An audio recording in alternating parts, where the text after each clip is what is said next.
The time for the book review. Yes. What are we reviewing tonight? Well, it's a book. It's a biography of Alec Guinness. Okay, He's one of the great actors, but he's a character actor. That's the difference.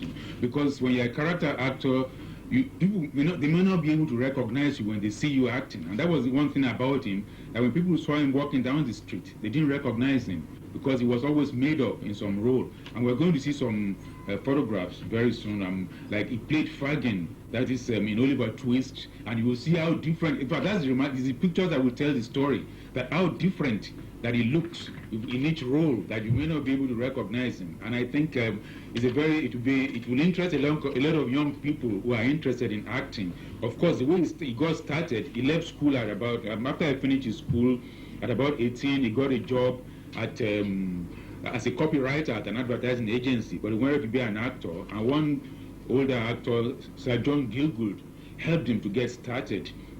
Of course, he wasn't the most handsome. If you're very handsome, you can be a star actor.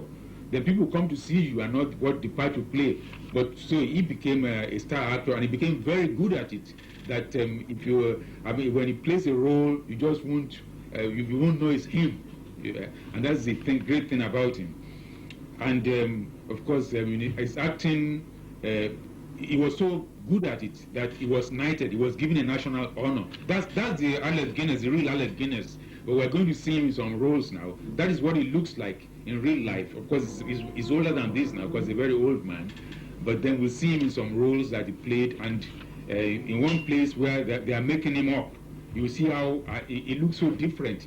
And the thing about the character actor, of course, is that they use something called the method. That is, they read as much as they can about the person they are to play, and so they know exactly when they have to use the person's gestures, the person's voice. So they don't speak naturally with their own. But yeah, they are making him up there. That's him in the top left-hand corner of the picture there, and you can see at the lower left-hand corner of the picture when they finish making him up. Then this is Fagin. It looks like Oliver Twist, the one who taught the boys to pick pockets and things like that. And it looks so different there. And you will see him playing Shylock somewhere there, and you will find that you will have difficulty recognizing him as the man we saw there.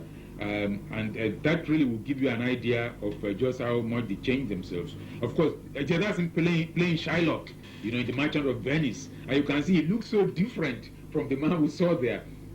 And this kind of role is very difficult, in fact, because you have to read about the character and all his mannerisms, and then you approach it from the inside. You have to know some psychology to be able to do this, and they call this method, which was started by a Russian called Konstantin Stanislavski, but it was developed in New York, in an acting school in New York, and it's really fantastic.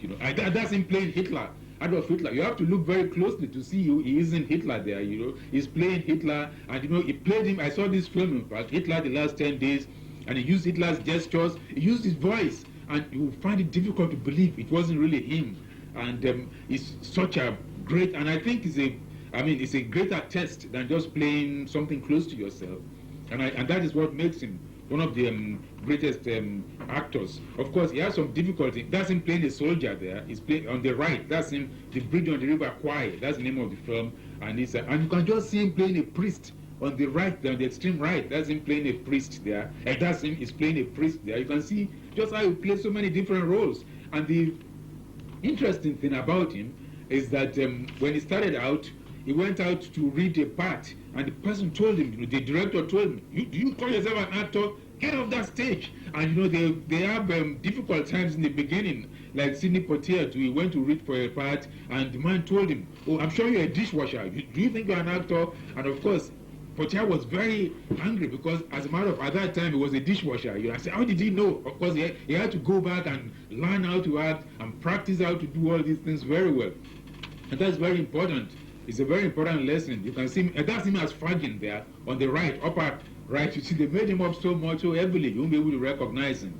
And so, if you want to start out in acting, it's a very tough thing, and you will have, don't get discouraged if in the beginning you find, because this man went and became such a great actor. He was, in the beginning, people told him to get off the stage, you can't make it and all that. But he went back and he learned and of course, it's not just a matter of getting there and making faces. You have to learn about the character you are going to play. You have to read about him.